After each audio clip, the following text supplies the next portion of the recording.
கர்த்தரே தெய்வீக ஆசனத்திலே வானங்களுக்கு மேலாய் நீ மகிமையோடிருக்கிறீர். பிரதான தூதரும் முன்னே தம்முகம் பாதம் மூடியே சாஷ்டாங்கமாக பணிவார். நீ தூயர் தூயர் எண்ணுவார்.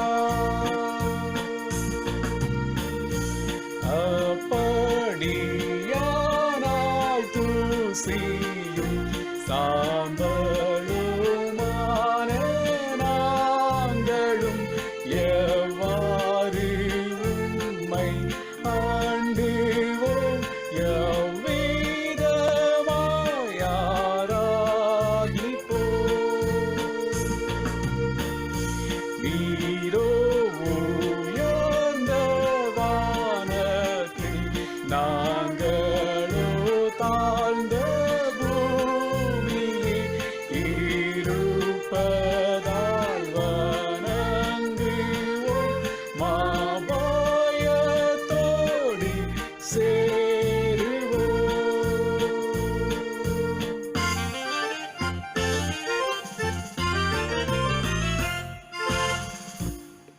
ஆண்டவராகிய இயேசு கிறிஸ்துவின் ஈடுநேற்ற நாமத்தினாலே உங்களை அவரையும் வாழ்த்து வரவேற்கிறேன். கிறிஸ்துவுக்குள் அன்பானவர்களே, நாளிலும் அவருடைய வார்த்தையை தியானிப்பதற்கு முன்னதாக நாம் தலைகளை தாழ்த்தி ஜெபம் செய்வோம். எங்கள் கற்பாரையும் எங்கள் மீட்பருமாகிய கர்த்தாவே, என் வாயின் வார்த்தைகளும் என் இருதயத்தின் சிந்தனைகளும் உமக்கு பிரியமாய் இருப்பதாக.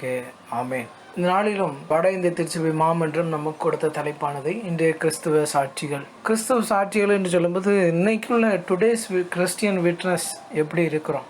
ஒரு காலத்தில் இருந்தாங்க, நல்லா ஆண்டவருக்காக வைராக்கியமாக இருந்தாங்க, பிரசங்கம் பண்ணாங்க, போகிற இடங்கள்லாம் உபத்திரத்தை சந்தித்தாங்க, சில ரத்த சாட்சியம் வரைச்சாங்க அப்படின்னு பார்க்குறோம் இல்லையா? அந்த நாட்களே ஒரு கிரிட்டிக்கல்.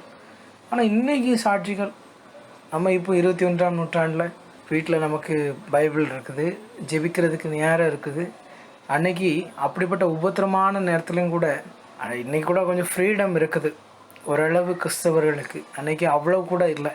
ஆனால் நம்ம பார்க்குறோம், கடவுள் அவர்களை வழிநடத்தினார். அதே கடவுள் தான் நம்மோடு கூட இருந்து வழிநடத்துகிறார். இன்றைக்கு கிறிஸ்தவர்களாகிய நாம் அவருடைய சாட்சியின் பிள்ளைகளாக நாம் எப்படி இருக்கிறோம் என்பதை இந்த கேள்வியை முன்வைத்து நாம் இன்று 2 குறிப்புகளாக தியானிக்க இருக்கிறோம்.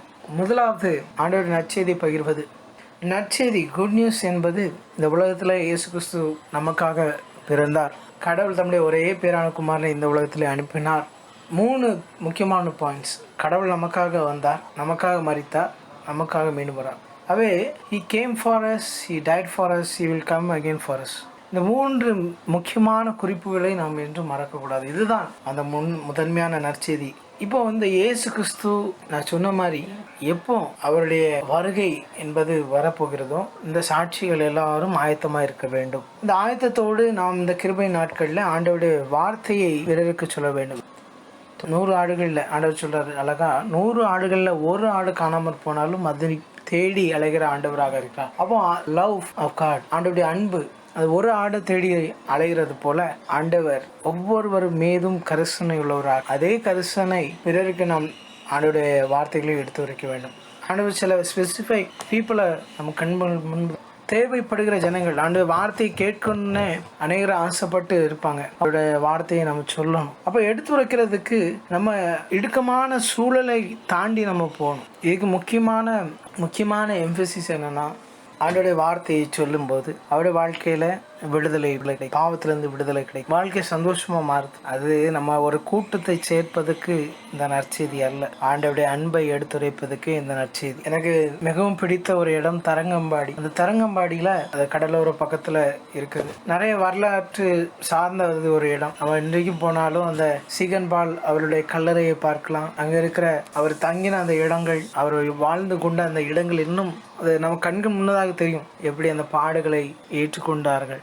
சீகன்பால் காலத்தில் தான் முதலாவது பைபிள் டிரான்ஸ்லேஷனை கொண்டு வராங்க. திருமறையை கிடைப்பதற்கு அவர் தமிழ் கற்று அந்த காலத்தில் ஒரு ஆங்கில மனிதன் ஏன்பா இங்க வந்து நமக்காக தமிழ் கற்கணும்? சிலர் இந்த உலகத்துல கூட்டத்தார் இருக்காங்க. கிறிஸ்துவத்தை முழுமையாக புரிந்து கொள்ளாதவர்கள் கிறிஸ்துவர்களை வெறுக்கிறார்கள், கிறிஸ்துவை வெறுக்கிறாங்க. ஆனா முழுமையாக புரிந்து கொண்டவர்களுக்கு இயேசுதான் விடுதலையாளர் என்பது அவருடைய வாழ்க்கையில தெளிவாக இருக்கு. இயேசுக்காக அந்த மனிதன் தமிழ் கற்றுக்கொண்டார். அந்த ஐயா அவர்கள் தமிழ் கற்றுக்கொண்டு அந்த காலத்துல கையால் எழுதி படிக்கிற ஒரு சூழ்நிலை, கையில ரத்தத்தை வருது, இப்படி எல்லாம் அவருடைய வாழ்க்கையில நடக்குது. கஷ்டத்தை தாங்கி கொள்கிறார். இதெல்லாம் எதற்காக? நம்முடைய வாழ்க்கையில இன்னைக்கு இந்த வேதம் கிடைப்பதற்கு அந்த கஷ்டம் பட்டார். ஐயா அவர்கள் அன்னைக்கு செஞ்ச ஒரு முயற்சி ஒரு பெரு வெள்ளத்தை அநேக கையில இன்னைக்கு தமிழ் மொழிபெயர்ப்பு இருக்குது. இன்னொன்று சொன்ன போனா நம்முடைய வேதாமத்துல ஒவ்வொன்று எழுத்துக்கள் அதுல மொழிபெயர்ப்பு பண்ணா இட்ஸ் வெரி கடினமான காரியம். நீங்க கல்வி ஆங்கிலேயர்கள் கொடுக்கலன்னா நான் தெரியல எத்தனை பேர் படிச்சு நம்ம இன்னைக்கு கிறிஸ்தவர்களாக இருந்திருப்போம். இன்னைக்கு பெரிய ஆட்களுக்கு மட்டும்தான் கல்வி கிடைச்சது. ஆனா கிறிஸ்தவம் வந்ததுக்கு அப்புறம் எல்லாருக்கும் கல்வி கற்றுக் கொடுக்க எல்லாருக்கும் போய் சேருவதற்கு அவர்கள் உதவி செய்திருக்கிறார்கள். இந்த ஆங்கிலேயர்கள் தான் எல்லா இடங்களுக்கும் கல்வி போய் இலவசமாக சேரணும்னு சொல்லி கற்றுக் கொடுத்தார்கள். அவை இதனை நாம் மறக்க கூடாது. நாம் ஒருபோதும் இதனை மறந்து விடக்கூடாது. அன்றைக்கப்பட்ட கஷ்டம் வேதாகமத்தை படிக்கணுங்கிற ஆர்வத்தை கொடுப்பதற்கு, இந்த பைபிள் கற்றுக் கொடுப்பதற்கு கல்வி இலவசமாக கற்றுக் கொடுத்தார். ஏன்னா மனுஷனுக்கு தெரியணும் இந்த வேதாகமத்தில் என்ன இருக்கு. ஒருத்தர் சொன்னா புரியாது, ஆனால் நம்ம படிக்கும்போது தான் உணர்றோம் வாழ்க்கையில மாற்றங்கள் நடக்கிறது. சிறு துளி பெருவெள்ளம் என்று சொல்ல மாதிரி சிறிய கூட்டமாக சிறிய இடத்துல தன் வாழ்க்கையை உயர்ந்த நிலையிலிருந்து ஒடுக்கி கொண்டு தாழ்மையாக வாழ்ந்த மிஷனரிமார்களின் ஓட்டத்தால் தான் இன்றைய திருச்சபை நிலைநாட்டப்படுகிறது. திருச்சபையில இன்னைக்கு காலங்கள் முழுவதும் அந்த மிஷனரியுடைய ஒவ்வொரு தியாகமும் நினைவிலே இருக்குது. சங்கீதம் 30:5 பார்க்கும் பொழுது, அவருடைய கோபம் ஒரு நிமிஷம், அவருடைய தயவோ நீடிய வாழ்வு. சாயங்காலத்தில் அழுகை தங்கும், விடியற் காலத்தில் களிப்புண்டாகும். நாம் யோனா காலத்தில் பார்க்கிறோம். போகவே மாட்டேன்னு சொன்னார், ஆண்டவர் போய் கூட்டு போய் கொண்டு விட்டார். நினைவே பட்டணத்துக்கு போகிறார், சுவிசேஷத்தை அறிவிக்கிறார், மக்கள் தங்களை தாழ்த்துக்கிறாங்க, ஆண்டோட கோபத்திலேருந்து விடுதலை ஆகிறாங்க. நம்முடைய வாழ்க்கையும் அதுதான். ஆண்டோட கோபத்திலேருந்து விடுதலை ஆகணும்னா நாம் ஆண்டோடைய வார்த்தையை பிறருக்கு நாம் எடுத்துரைக்க வேண்டும். ஆண்டவர் அதற்கான பிளெஸ்ஸிங்ஸை நமக்கு கட்டாயம் கொடுப்பார். அது சூழலை பொறுத்தது. ஆனால் நாம் ஆண்டோடைய வார்த்தையை பிறருக்கு பகிர்ந்து கொள்ள நாம் முயல்வோமாக. ரெண்டாவதாக அது ஐக்கியத்தை விரிவுபடுத்துவது. அது சாட்சிகளுடைய கடமையை ஐக்கியத்தை விரிவுபடுத்துவது. இயேசுவின் உறுதியாக நானும் பிதாவும் ஒன்றாயிருக்க போல எல்லாரும் ஒருமனப்பட்டு இருங்கன்னா ஆண்டவர் சொல்றாரு. ஒருமனப்பட்டு இருக்க சகோதரர்கள் ஒருமனப்பட்டு இருக்க ஆண்டவர் விரும்பினார். இந்த ஐக்கியத்தை வலுப்படுத்தணும், இந்த ஐக்கியத்தை விரிவாக்கணும். இதுதான் இயேசுடைய விருப்பமாக இருந்தது. அவங்க எல்லாரும் வித்தியாசமாக சிந்தனையாக இருந்தாங்க. ஆனால் இயேசு ஒருமனப்பட்டு இருக்க ஆண்டவர் சொன்னார். நாம் ஒன்று யோசிக்கலாம், எப்படி ஒருமனப்பாட்டு இருக்க முடியும்? யூதர்கள் இருந்தாங்க, கிரேக்கர்கள் இருந்தாங்க, எல்லாரும் இருந்தாங்க. எப்படி ஒருமனப்பாடு வரும்? வந்ததை பழைய ஏற்பாட்டில் நம்ம பார்க்கலாமே. பழைய ஏற்பாட்டு காலத்தில் பாபிலோனிய சிறையிருப்பில் இருக்கும்போது அங்கே விடுதலை செய்ய விதது பெர்சிய மன்னர்கள் தான் விடுதலை செய்கிறாங்க. ஆலயம் கட்டுவதற்கு பணம் கொடுக்குறாங்க. யூதர்களை இஸ்ரேலர் ஜனங்கள் எல்லாரும் போய் ஆலயத்தை கட்டுங்க. இன்னொரு நாட்டுக்காரங்க இன்னொருத்தவங்களுக்கு உதவி செய்யலாமா? அப்போ அங்கே நடக்கிற ஒரு வித்தியாசமான காரியத்தை யூதருக்கு அல்லாத வேற ஒருத்தவங்க தான் அவங்களுக்கு உதவி பண்றாங்க. அப்போ மக்கள் எல்லாரும் ஏற்றுக்கொள்றாங்க, ஆலயத்தை கட்டுறாங்க. இதுதான் நடக்குது. நீங்க நம்முடைய வாழ்க்கையிலும் பாருங்க, கடவுளுக்கு பிரியமான பிள்ளைகள் நாம் அவருடைய சொல் வார்த்தையின்படி அந்த வார்த்தைக்கு ஏற்ப இந்த உலகத்துல மறுகட்டுமானத்துக்காக அன்றைய பெர்சிய மன்னர்கள் அளித்த உதவியை போல இந்த நாட்கள்ல ஒருவரை ஒருவர் தாங்க வேண்டும். அதான் ஒரு ஃபெலோஷிப்புக்கான அடையாளம். இல்லாதவனுக்கு கொடுக்க வேண்டாம். ஆண்டவரே அழகாக சொல்வார், உனக்கு திராணி இருக்கும்போது ஒருத்தனுக்கு நன்மை செய்யாமல் இராதே. ஆகவே நம்முடைய வாழ்க்கையில இந்த நாட்கள்ல கொரோனா வைரஸ்னால பாதிக்கப்பட்ட ஜனங்களுக்கு நம் திராணியாக நமக்கு இருக்கும்போது பிறகு உதவி செய்யணும். தேவையுள்ள ஜனங்கள் அநேகம் அந்த தேவையை சந்திக்க நாம் முன் வர வேண்டும். பிறருக்கு உதவி செய்ய நாம் இந்த நாட்களில் பழகிக்கொள்ள வேண்டும். அன்பின் நிமித்தமாக எல்லாரிடமும் ஒரு ஐக்கியம் இருக்க வேண்டும். யூதர் என்றும் இல்லை, கிரேக்கர் என்றும் இல்லை. கர்த்தர் அதை தான் விரும்புகிறார். எல்லாரும் ஒன்றுபட்டு இருக்க கிறிஸ்துவுக்காக முன்மாதிரியாக திகழ்வோம். ஜெபிக்கும் போது ஜெபத்தை முழங்காலங்களை முடக்குங்க. இந்த காலத்தில் உதவி செய்வதும் பிறருக்காக ஜெபிங்க. உலக தேசத்துக்காக ஜெபிங்க. உலகம் முழுவதும் கொரோனா வைரஸ்னால் பாதிக்கப்பட்ட நாடுகளுக்காக நாம் ஜெபிக்க வேண்டும். எப்போது ஆண்டவருடைய வருகை இருக்கும் என்பதை யாராலும் சொல்ல முடியாது. திருடனை போல வரலாம் ஆண்டவருடைய வருகை. அதுக்காக நீ ஆயத்தப்படுங்க. ஆண்டவர் சொன்ன மாதிரி அவர் தம்முடைய அன்பை இந்த உலகத்தில் பொழிந்திருக்கிறார். அன்பை பொழிந்து விட்டார். இனி இந்த அன்புக்கு அப்புறம் அவர் நியாயம் தீர்ப்பு. அன்பை ஒரு காலத்தில் காட்டியாச்சு. இன்மாவுடைய ஒரே முடிவு நியாயத்தீர்ப்பாக தான் இருக்கும். ஆகவே அங்கே நியாயத்தீர்ப்பில் நாம் நிற்கணும்னா நாம் தகுதியுள்ளவர்களா என்பதை நாம் அலசி ஆராய்ந்து பார்க்க வேண்டும். நாட்களில் சாட்சிகளாய் வாழும் வருக வேற மட்டும் நாம் அவருக்காக ஓடி உழைக்கக்கூடிய பலனையும் தந்து நம்மை ஆசீர்வதித்து வழிநடத்துவாராக. ஆமேன்.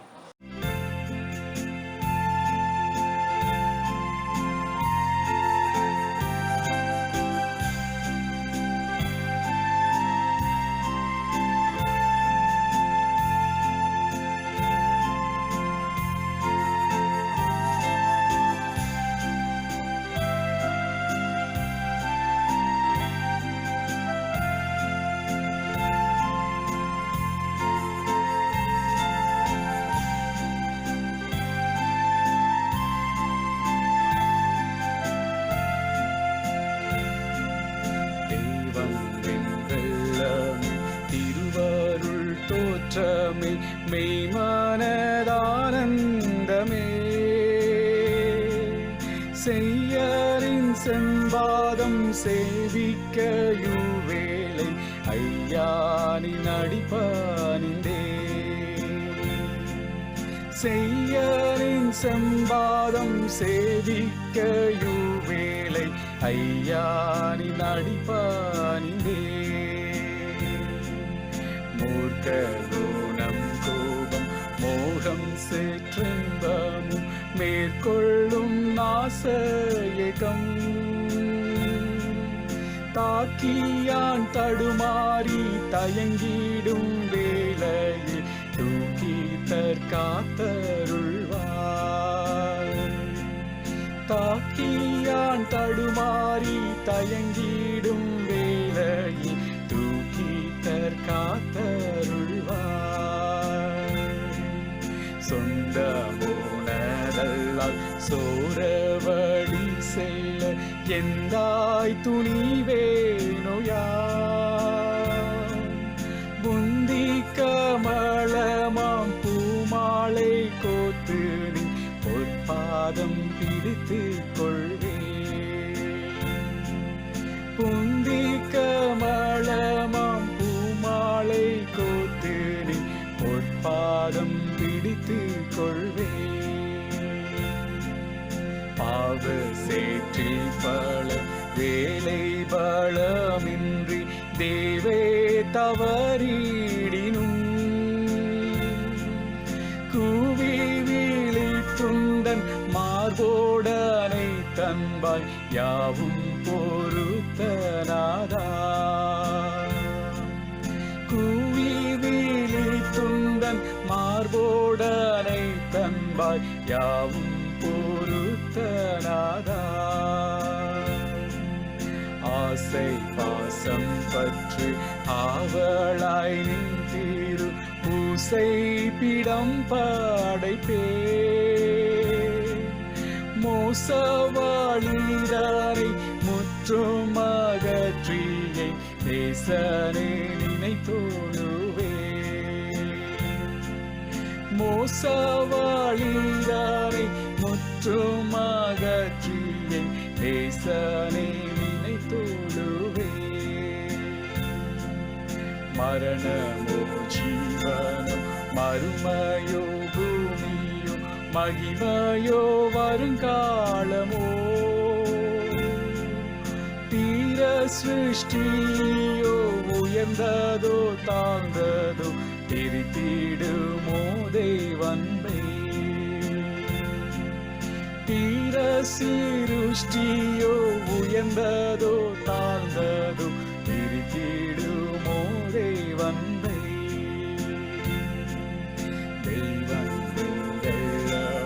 திருவருள் தோற்றமே மெய்மானதானந்தமே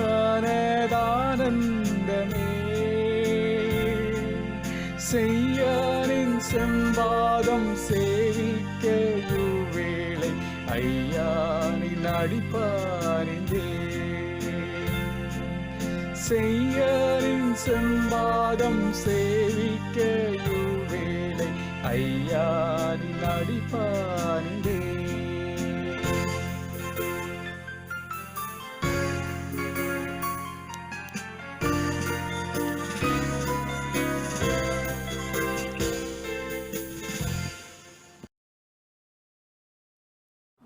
God raised him from the dead, freeing him from the agony of death, because it was impossible for death to keep its hold on him. Acts chapter 2, verse 24. Praise the Lord. Theme: Death is not powerful, but God raised him from the dead, freeing him from the agony of the death, because it was impossible for death to keep its hold on him. Acts chapter 2, verse 24. Praise the Lord. But God raised him from the dead, freeing him from the agony of death, because it was impossible for death because to keep its hold on him. Acts chapter 2, verse 24. Praise the Lord, I am Calvin. Theme: Death is not powerful, but God raised him from the dead, freeing him from the agony of the death, because it was impossible for death to keep hold on him. Acts 2:24. Praise the Lord. I am Gladys. विषय: मृत्यु शक्तिशाली नहीं है, परंतु उसी को परमेश्वर ने मृत्यु के बंधनों से छुड़ाकर जिलाया, क्योंकि यह अनहोना था कि वह उसका वश में रहता। प्रेरितों का 2 अध्याय में 24 वचन। धन्यवाद। आमेन। Praise the Lord, I am Joanna. Theme: Death is not powerful, but God raised him from the dead, freeing him from the agony of death, because it was impossible for death to keep its hold on him. Acts chapter 2, verse 24. Thank you. Amen. Praise the Lord. But God raised him from the dead, freeing him from the agony of death, because it was impossible for death to keep its hold on him. Acts 2, verse 24. Praise the Lord. Theme: Death is not powerful, but God raised him from the dead, freeing him from the agony of death, because it was impossible for death to keep its hold on him. Acts chapter 2, verse 24. Praise the Lord, I am Angel. Theme: Death is not powerful, but God raised him from the dead, freeing him from the agony of death, because it was impossible for death to keep its hold on him. Acts chapter 2, verse 24. Thank you. Praise the Lord. But God raised him from dead, for freeing him, but agony of dead, because it was impossible of death to keep hold on him. Acts chapter 2, verse 24. Thank you. Praise the Lord. Theme: Death is not powerful, but God raised him from the dead, freeing the agony of the dead, because it was impossible for death to keep its hold on him. Acts chapter 2, verse 24. God raised him from the dead, freeing him from the agony of death, because it was impossible for death to keep its hold on him. Acts chapter 2, verse 24. Praise the Lord. Theme: Death is not powerful, but God raised him from the dead, freeing him from the agony of the dead, because it was impossible for death to keep its hold on him. Acts chapter 2, verse 24. இந்த வாரங்களில் தன்னுடைய பிறந்தநாள் மற்றும் திருநாளை கொண்டாடுபவர்கள்: பிறந்தநாள் 27ஆம் தேதி mister Johnson Palraju, missus Sheela Daniel. 28ஆம் தேதி மிஸ்டர் ஜிஜி பெனக்ஸ். 29ஆம் தேதி மிஸ்ஸஸ் சுஷீலா முத்துமணி, மிஸ்ஸஸ் அருள்மணி ஜீவானந்தம். 30ஆம் தேதி மிஸ்டர் ஜான் கிறிஸ்டோஃபர். மே 1ஆம் தேதி மாஸ்டர் ஜேசன் ஜெபஸ்டின். திருநாள் 26ஆம் தேதி mister Stephen Wilfred and missus Joyce பிரிஸ்கிலால். 29ஆம் தேதி mister C John Murugan and missus Jhansi Mary John. May 2ஆம் தேதி mister Devasahayam Sebastian and missus Greta Sebastian. இவர்களை பெத்தானியா தமிழ் திருச்சபை சார்பாக வாழ்த்துகிறோம். தொடர்ந்து பிறந்தநாள் மற்றும் திருநாள் கொண்டாடுகிற பிள்ளைகளுக்காக ஜெபம் செய்வோம். வருஷத்தை நன்மையால் முடிச்சுட்டுகிற எங்கள் அன்பின் ஆண்டவரே, கடந்த நாட்கள் முழுவதும் கண்மணி போல அன்பின் பிள்ளைகளை பாதுகாத்து வந்தீர். தொடர்ந்து வருகிற ஆண்டிலும் பிள்ளைகளுக்கு ஆசீர்வாதமான ஆண்டாக அமைய அருள் புரிவீராக. தேவன் பிள்ளையுடைய தேவைகளை சந்தித்தருளுங்க. அவருடைய ஜெபங்கள், அவருடைய விண்ணப்பங்கள் எல்லாவற்றையும் நீ அங்கீகரிப்பீராக. நீரே முற்றிலுமாய் பொறுப்படுத்திக் கொள்ளுங்க. இயேசுவின் மூலம் ஜெபிக்கிறோம் பிதாவே, ஆமென். தொடர்ந்து ஜெப நிலையில் இருப்போம். நேசிக்கிற எங்கள் அன்பின் ஆண்டவரே, கர்த்தருடைய வார்த்தையை நாங்கள் தியானித்தோம். வார்த்தையின்படி கிறிஸ்துவானவர் நாங்கள் சாட்சி பகிர்வதோடு பிறருக்கு நன்மை செய்யவும் நாங்கள் அழைக்கப்பட்டிருக்கிறோம். கர்த்தர் நீர் எங்களுக்கு அப்படிப்பட்ட சாட்சியாக வாழவும் பிறருக்கு நன்மை செய்யவும் எங்களுக்கு பலப்படுத்துவீராக. கர்த்தரை நாங்கள் எந்நாளும் சோஸ்தரிப்பதோடு எங்கும் அவருக்காக நாங்கள் சாட்சியாய் வாழ எங்களுக்கு பலன் செய்வீராக. பாதை உன் கூடாரத்தை அணுகாது, பொல்லாப்பு உனக்கு நேராதுன்னு சொன்னபடி எங்களுடைய வீடுகளில் உடைய நாமத்தை மகிமைப்படுத்தும். எந்தவித வாதையோ நோயோ எங்களை அணுகாதபடி எங்களை பொருட்படுத்திக் கொள்ளுங்கள். தேவ ஆவியானவர் எங்களை பலப்படுத்துவீராக. இந்த கொரோனா வைரஸ்னால அநேக இடங்களில் மருத்துவமனையில் பாதிக்கப்பட்டு ஆறுதல் இல்லாமல் திக்கற்ற நிலையில் அவர்களே ஆண்டவர் இந்த நோயிலிருந்து விடுதலை தரும்படியாக நாங்கள் ஜெபிக்கிறோம். நேசர அன்பு அவர்களை தொடுகிறார். நேரத்திலும் இந்த பதிவினை கேட்டுக்கொண்டிருக்க அனைத்து பிள்ளைகளையும் ஆண்டவர் நம்முடைய கரங்களுக்கு கொடுக்குறோம். எங்களுக்கும் அநேக தேவைகள் உண்டு. எங்களுடைய ஜெபங்கள், எதிர்பார்ப்புகள் எல்லாவற்றையும் ஆண்டவர் நம்முடைய கரங்களுக்கு கொடுக்கும். நீர் பொறுப்படுத்திக் கொள்கிறார். இயேசு மூலம் ஜெபிக்கிறோம் எங்கள் ஜீவனால பிதாவே, ஆமென். ஆண்டவராகிய இயேசு கிருபையும் பிதாவாகிய அன்பும் பரிசுத்தாவிட அனுபவிக்கும் நம்மளை இன்று மீண்டும் சதாக்காலம் தங்கியிருப்பனவாக, ஆமென்.